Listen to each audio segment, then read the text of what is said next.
Welcome to Kate's Garden. I'm Kate, and today I'm going to be talking about some of the spices that you can grow right at home so that you can fill your spice cupboard with your very own homegrown herbs. I base my cooking off of the herbs that I grow right here on my homestead.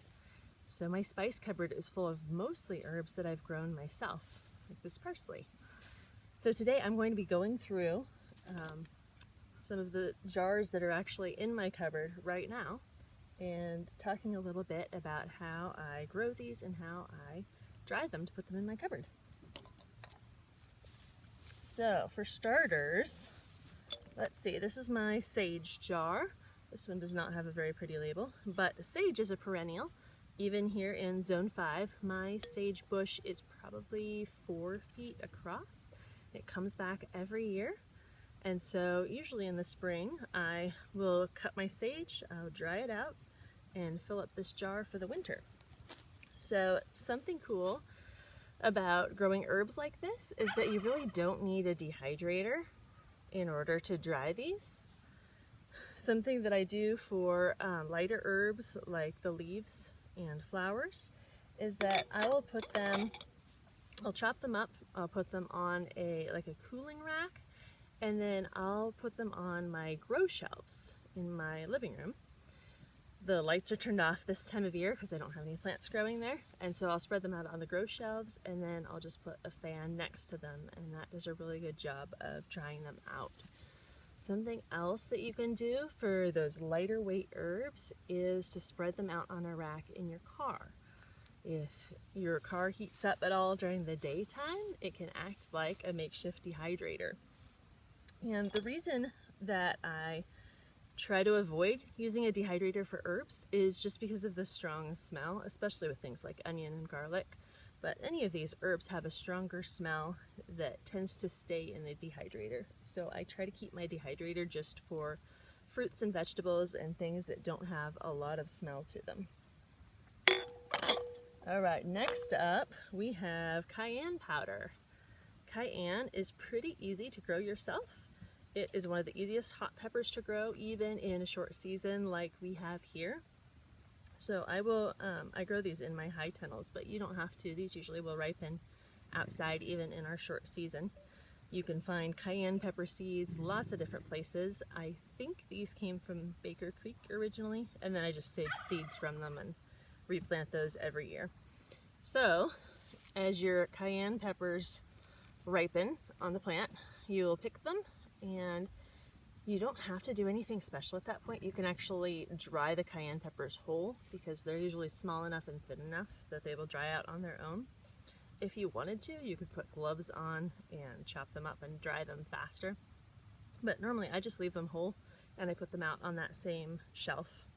And then once they're, I don't know if you can see that from here, once these are dry, I put them in my blender and grind them up. So that is my homegrown cayenne powder. This one is a chili powder, which I do the same thing. This is a blend of all the different hot peppers that I have that are extra during the season. So when I'm making salsa, hot sauce, anything else that I use my hot peppers for, when I have extra hot peppers, I will lay the thinner ones out whole on that shelf to dry. Any that are bigger, I'll go ahead and chop up. And then the same thing when they're dry, I just grind those up into a powder. So you could pick a specific kind of pepper to grow chili powder out of, but I don't. This is just a mix of whatever hot peppers happen to be extra. I think this particular one had lemon jalapenos, sugar rush peach peppers, what else? Maybe some Bulgarian carrot peppers, which is a super hot one. And you can also add sweet peppers to this to tone it down if you like a milder chili powder. So lots of options with that one. It's a lot of fun. Alright, this is homegrown paprika powder. So paprika is a specific kind of pepper, sort of. There are paprika peppers that are called paprika peppers, but really it's just a milder kind of pepper. Typically you would make paprika out of a bell pepper because it's so mild it's not going to have as much flavor. This one was made out of Jimmy Nardello, which is an Italian frying pepper. but they grow really well here in my short season and they dry out really easily. I do take the stem off and cut them in half, and then I just lay them out to dry like that. And this makes a paprika powder that's not at all spicy, but it does have some really great flavor to it. And then once again, this was just ground up in my blender. You could also use a coffee grinder for that part. Okay, here I have some lemon balm. This is a perennial. Even here in Zone 5, it comes back year after year. I do use this for tea and for medicinal purposes, but I also use it in my kitchen.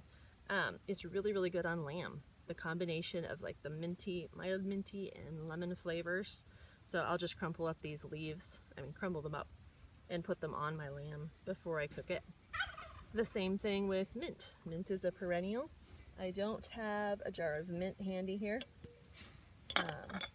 But mint is not just good for tea, you can use it for cooking, especially with stronger tasting meats like lamb or game. That's really, really good. You can crumble up some on a leg of lamb. That's wonderful. So these I dry just on that grow shelf like I talked about. I don't really do anything special other than that. And both of those are good for tea. There's a lot of different mints you can grow for tea. I'm not really talking about herbs that I grow for tea here or herbs that I grow for medicinal purposes. I'm really just talking about the ones that I use in my spice cupboard as seasonings for my food. But some of these are good for tea as well.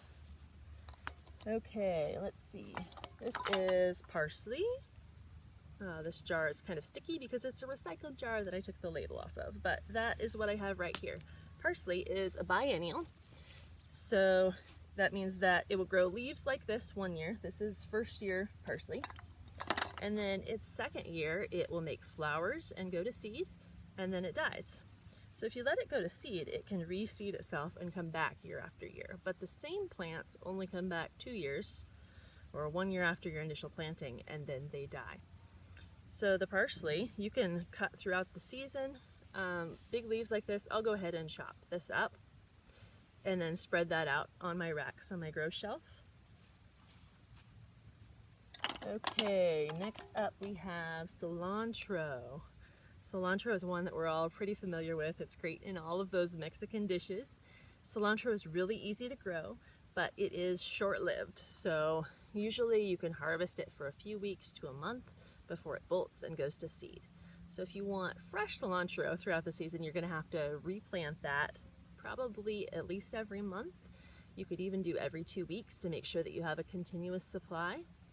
For growing it to fill my spice jar, I will just try to grow one big crop of it all at once, either early in the season or later in the season, trying to time it when it's cooler so that it doesn't bolt as much and I'll get a little more of a harvest out of it. And then just like the parsley, I will chop that up and spread it out on my grow shelves and dry it out for my spice cupboard. And this one is fun. This is coriander. So this actually comes from the same plant as cilantro. Coriander is the seed. Cilantro is the leaf.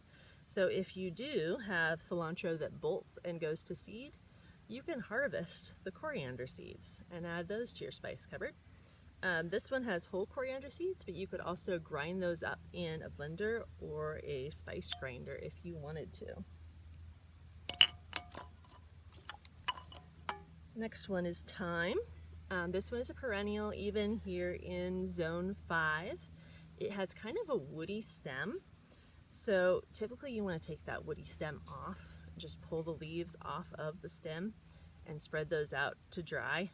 I don't really bother with a baking rack for those because they're so small, but I'll just spread them out on a plate or tray or something like that. And this one is dill. Dill is really easy to grow. It is an annual. So dill is, usually when you say dill, you're referring to the leaf. You can also harvest the seed. I think I have some of that here too. Yeah, so here is the seed. You can harvest both of these to add to your spice cabinet. The dill leaf, I'll harvest earlier on in the season and I'll chop it up really fine. And then once they go to seed, you just have to pull these seeds off. I usually leave them out or leave the lid off the jar to make sure that they're completely dry. But when you're pulling them off the plant, they're typically going to be brown and drying out on their own anyway.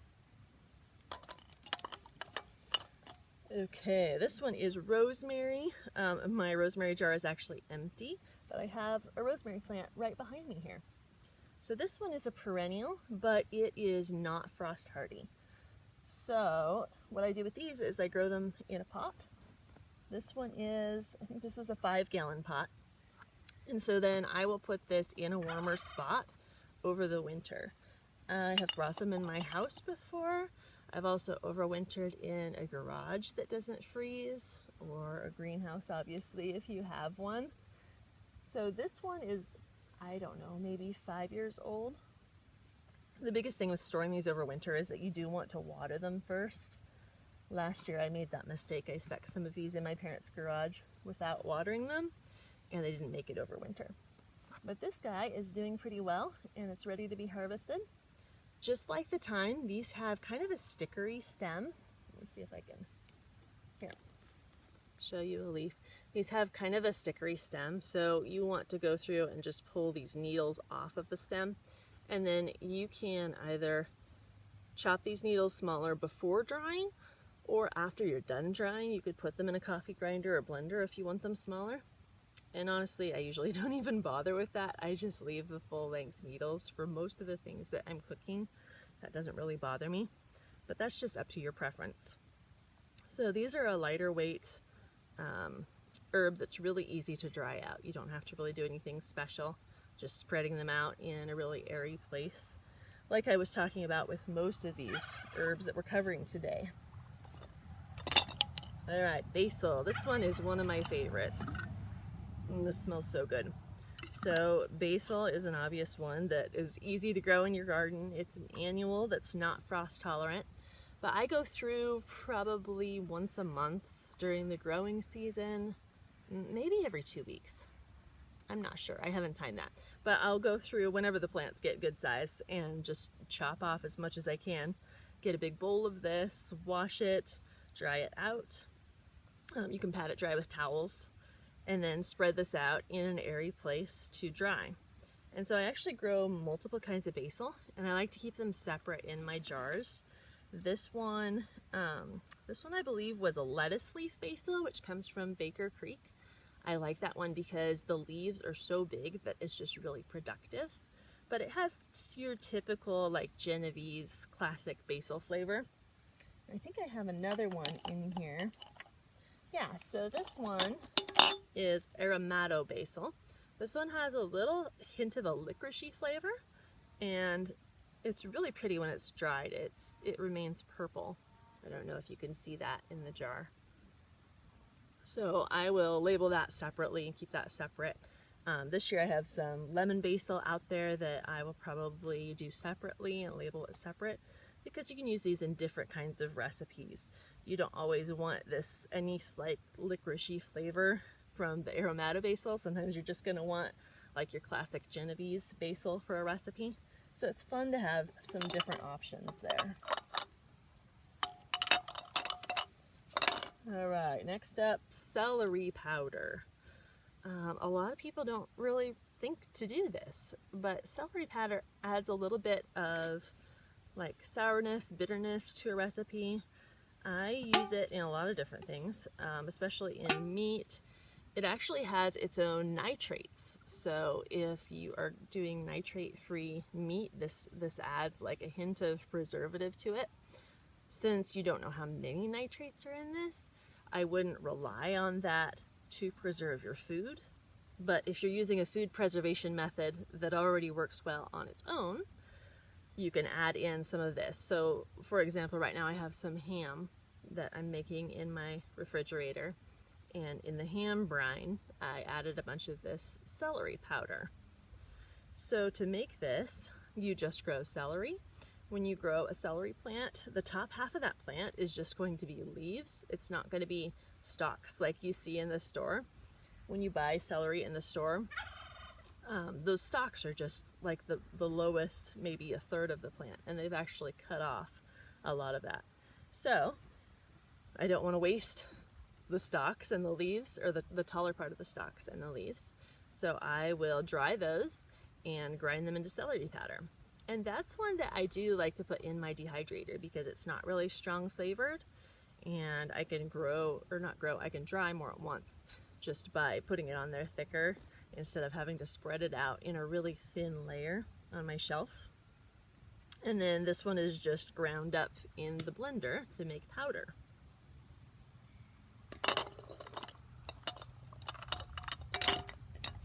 Alright, this one is garlic powder. It's not real fine ground, so it's like somewhere between garlic powder and minced garlic. You can do either one. I did not bother to peel my garlic. I'll just take off the outer layer that has any dirt on it to make sure it's clean, separate the cloves. I'll actually take the side of a knife and smash them, because otherwise they take forever to dry. And then these I do in the oven. So I'll just put it on like my lowest, the warm setting, or sometimes I'll put it on 150 and maybe for a couple hours and then turn it off so it doesn't get too hot while it's drying. And once it's dry, I grind it up in the blender as fine as I want. You have your very own garlic powder that doesn't have any additives, and it's a lot cheaper than anything you're going to find in the store. Alright, same thing with onions. These I did not grind. You can grind them into powder if you want. You can grind them into like a minced onion kind of thing. These I actually chopped up ahead of time in my food processor before drying. Then I dried them in a warm oven, the same as the garlic, and I just left them as chunks of dried onion. Sometimes I do put these in the blender to make onion powder. A lot of times I'll have both options on my shelf, but this is a really fun one that you can grow or make with your homegrown onions. I do prefer to use yellow onions for this. Sometimes I do red because that's what I have. But if you use yellow onions, it's a little prettier. The red onions tend to darken a lot during the drying process, and they just don't look as pretty in the jar. So that is all the herbs that I have to show you today. I really base my cooking off of these herbs that I grow myself. So I really try to minimize the spices and herbs that I am buying from the store. When I do have to buy herbs, I will usually go to Azure Standard, and I'll get, for most things, I'll get a whole pound or even like a three-pound pack of herbs to save money, rather than going to the grocery store and getting the little tiny spice jar that's like $5 or $6. So I actually have one more behind me. This one is ginger. A lot of the sweeter kinds of spices and like the pumpkin pie spice I have to buy because those are more tropical and they don't grow here. But this ginger I just keep on my kitchen table, and it has been growing for years. This one's starting to dry out, so pretty soon here I will cut this off and harvest it, and then I will just replant some of the ginger back in this same pot and put it back on the table, and in a couple months it's going to grow more ginger for me. You can also just reach in and harvest a little bit of this at a time as you want it. So some of the herbs that I do buy would be, let's see, I do buy black pepper. I don't buy a lot of black pepper because I try to use my cayenne and chili powder as a pepper substitute, since I can grow those here and I can't grow black pepper. I'm trying to think, excuse me, I'm trying to think of what else. Okay, so for the pumpkin pie, I also buy a lot of cinnamon and allspice, and those I get from Azure Standard. I will put a link to that in the comments because that's really a great resource if you want to buy bulk food to supplement what you're growing. And they also have like supplies for gardening and supplies for homesteading. They deliver for free to most of the US, so really a great resource there. Alright, that is all that I have for you today. Thank you for watching. Please like and subscribe. I'll see you next time.